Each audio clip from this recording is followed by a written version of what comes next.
నమస్తే, welcome to our channel. నేను పద్మిని. ప్రస్తుతంతో పాటు సోషల్ యాక్టివిస్ట్ కృష్ణకుమారి గారు ఉన్నారు. మాట్లాడదాం. మేడం నమస్తే. మేడం, సమంత అసలు ఎప్పుడు తను ఏం మాట్లాడినా అది చాలా హాట్ టాపిక్ గానే మారుతుంది. రీసెంట్ గా తన ఏదైతే సిరీస్ ఉందో ఆ సిరీస్ ప్రమోషన్స్ లో భాగంగా వరుణ్ ధవన్ కి ఇచ్చినటువంటి ఇంటర్వ్యూలో తన ఒక కమెంట్ ని చేశారు, చాలా ఆసక్తికరమైన కమెంట్.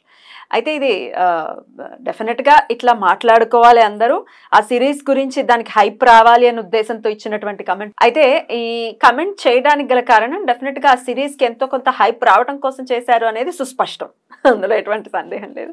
ఇంతకా కమెంట్ ఏంటి అంటే, మీరు దీనికి ఇంత అవసరం లేదు అనుకున్న దానికి ఇంకా ఎక్కువ ఖర్చు పెట్టి సందర్భాలు ఏమైనా ఉన్నాయి? ఖర్చు పెట్టిన రెడిక్యులస్ ఖర్చులు ఏమైనా ఉన్నాయా అని అంటే, నా మాజీ భర్తకి నేను గిఫ్ట్లు ఇవ్వటం విషయంలో నేను రెడిక్యులస్ గానే ఖర్చు పెట్టాను అన్న రీతిలో ఆవిడ మాట్లాడటం జరిగింది. ఎట్లా అర్థం చేసుకోవచ్చు దీన్ని? సమంత మానసిక పరిస్థితి కనిపిస్తుంది ఇందులో. ఎలా? గతం గతహ అనుకోవాలి. విడాకులు బాధాకరమే, అందులో డౌటే లేదు. గెట్ ఆన్ అవ్వలేదు అనుకోవాలా? అవలా. చైతు ఎప్పుడు మాట్లాడిన సందర్భమే లేదు ఇప్పటిదాకా. అదే మరి నేను డే 1లో చెప్పిన ఇంటర్వ్యూ, వాళ్ళ విడాకుల వార్త బయటకు వచ్చిన రోజు చెప్పిన విషయం ఏంటంటే, నాగ చైతన్య ఇంట్రావర్ట్, సమంత ఎక్స్ట్రావర్ట్. ఒక ఇంట్రావర్ట్కి ఒక ఎక్స్ట్రావర్ట్కి కుదరటం అనేది కుదిరితే బ్రహ్మాండంగా ఉంటుంది. అలా ఉండి బాగున్న వాళ్ళు చాలా మంది ఉన్నారు. ఆపోజిట్ పోల్స్ అట్రాక్ట్స్ కదా. అవును, కానీ కొన్నిసార్లు ఆకర్షించుకుంటాయి, వికర్షిస్తాయి అని ఉంది. వికర్షిస్తాయి కూడానా? ఉంది. భిన్న ధృవాల మధ్య ఆకర్షణ వికర్షణ ఉంటుంది. వికర్షణ కదా, కరెక్ట్.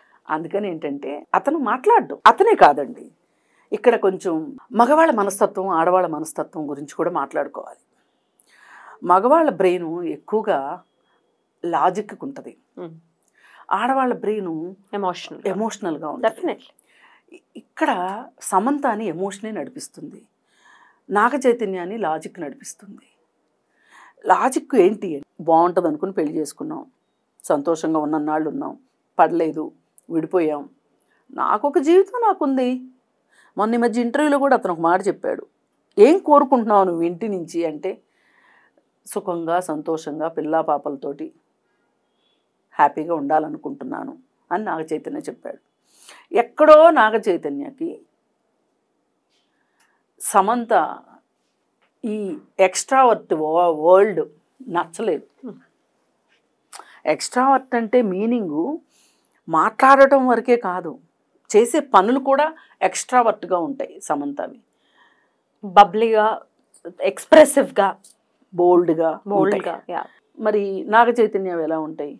గుంబనంగా, ఎవరికి అర్థం కాకుండా, అర్థమయ్యి అర్థం కాకుండా ఉంటాయి. ఎక్కడన్నా మాట్లాడినా, ఇంతమంది హీరోలు మాట్లాడుతూ ఏ మీటింగుల్లో అయినా ఎక్కడైనా సరే మాట్లాడుతూ దొరికిపోయిన సందర్భాలు బోల్డ్. కానీ నాగ చైతన్యం ఎప్పుడు, నాగార్జున కూడా దొరుకుతాడు కానీ నాగ చైతన్య దొరకడు. అంటే అలా దొరకకుండా ఉండడం గొప్పతనమని కాదు నా ఉద్దేశం, అది అతని తత్వం. డెఫినెట్లీ అతని తత్వానికి ఇంత ఎక్స్ట్రావర్ట్ ప్రపంచాన్ని అతను ఇంత ఏమనాలి, ఒక చైతన్యం. సమంత అంటేనే ఒక చైతన్యం, సమంత అంటేనే ఒక కడలి తరంగం. మరి అతనేంటి, నిశ్శబ్దంగా సముద్రాన్ని చూస్తూ సంతోషించే వ్యక్తి. ఈమె జలపాతంలో జారే మనిషి. కానీ ఆ జలపాతాన్ని చూస్తూ సంతోషించగలిగే తత్వం నాగ చైతన్యకు ఉన్నట్లయితే సూట్ అయ్యేది. ఎక్కడో అతను మనసు మార్చుకోమని చెప్పను.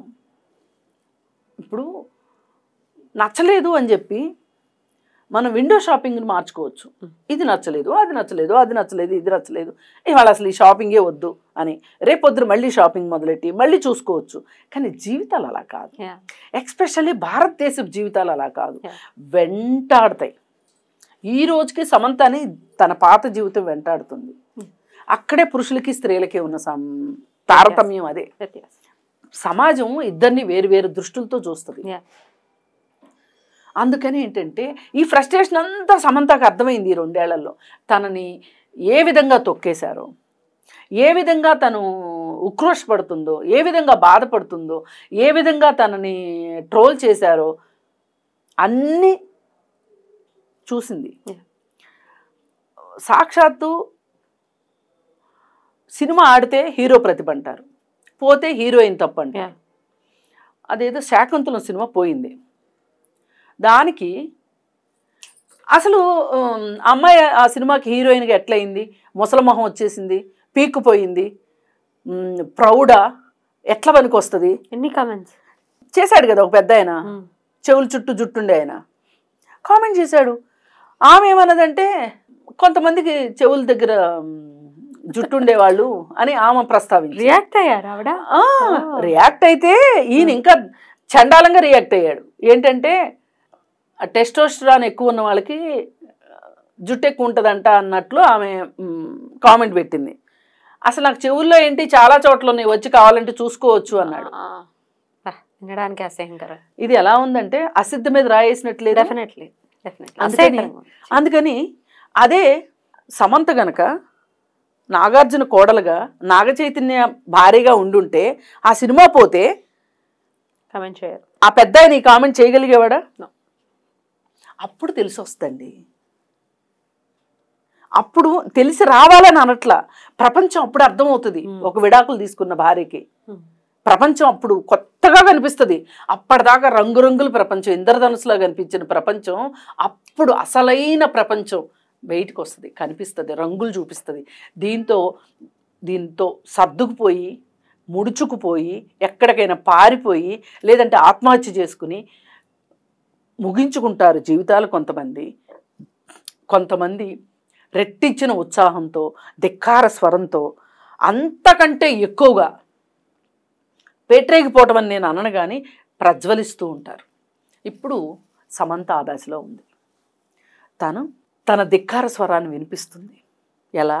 తన స్కిన్ షో ద్వారా, ఇలాంటి మాటల ద్వారా, ఆమె అనారోగ్యం ద్వారా, నేను అనారోగ్యంగా ఉన్నానని ప్రపంచానికి చెప్పటం ద్వారా, ఇలా అన్ని రకాలుగా తను ప్రపంచం ముందుకి తనను ప్రొజెక్ట్ చేసుకోవటం ఎలా ఉంది అంటే ఒక ధిక్కార స్వరం కనిపిస్తుంది.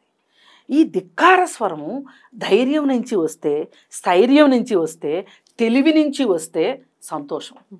కానీ తన నిస్సహాయత నుంచి ధిక్కార స్వరం వచ్చింది.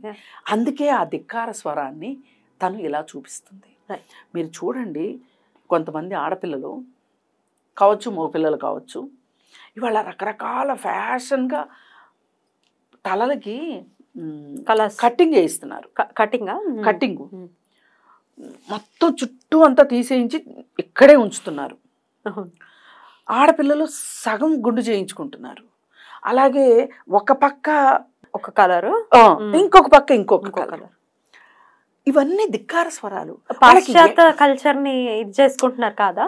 అది కాదండి, ధిక్కార స్వరం. ధిక్కార స్వరం వాళ్ళకి ఎక్కడో అశాంతి ఉంది, ఎక్కడో మనం తట్టుకోలేని బడబానలు ఉంది వాళ్ళ మనసులో.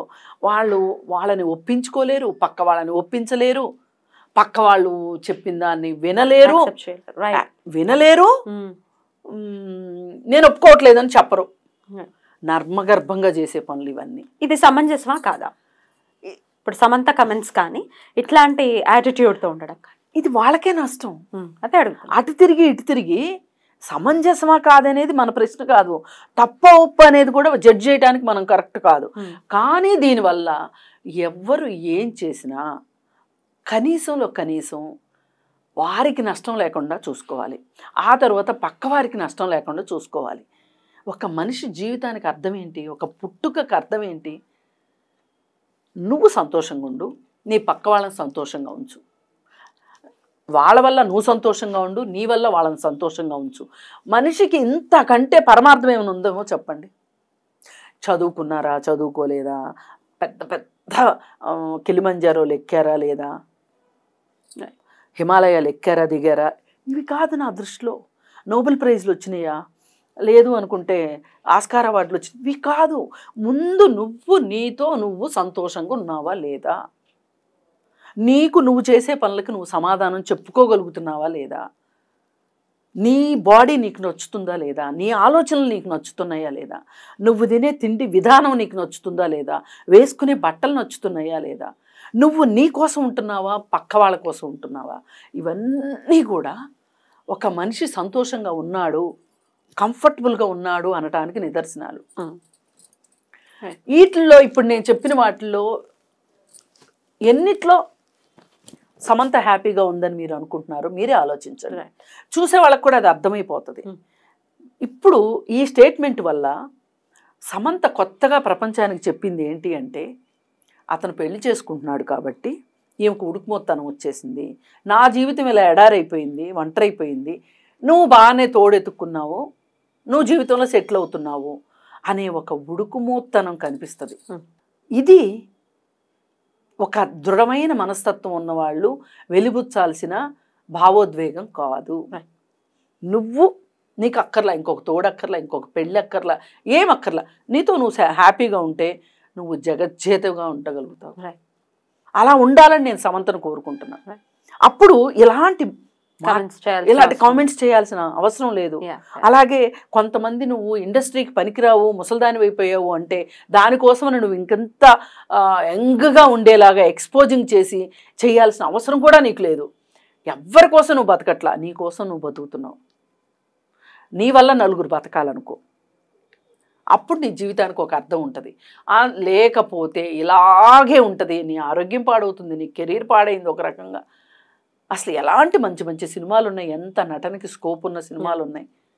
ఒక సినిమా అయితే నాకు ఎప్పటికీ గుర్తు, అది జూనియర్ ఎన్టీఆర్ తోటి ఒక సినిమా జనతా గ్యారేజ్. దానిలో ఎంత ఉదాత్తంగా చేసింది, అసలు ఆ యాక్షన్ ఇంకొకరు చేస్తారా అనిపించేలాగా చేసింది. మరి అంత యాక్షన్ పొటెన్షియాలిటీ పెట్టుకొని నువ్వు ఇంత స్కిన్ షో చేయాల్సిన అవసరం ఏంటి? అది వెబ్ సిరీస్. ఇవన్నీ ఒక రకంగా ఎక్కడ మొదలైందో తెలియదు కానీ ఇక్కడికి వచ్చి ఆగింది నీ జీవితం. ఎప్పటికైనా ఆలోచించుకోవాలి, అసలు అవసరంలో ఉంది. పైగా నలుగురు నీ గురించి నీకింత వ్యక్తిత్వ లోపం ఉందా, ఉడుకుమొత్తనం ఉందా అనిపించుకునే దానికంటే కూడా నిన్ను నువ్వు సంతోష పెట్టుకుంటూ నువ్వు సంతోషంగా ఉండాలని నేను కోరుకుంటాను.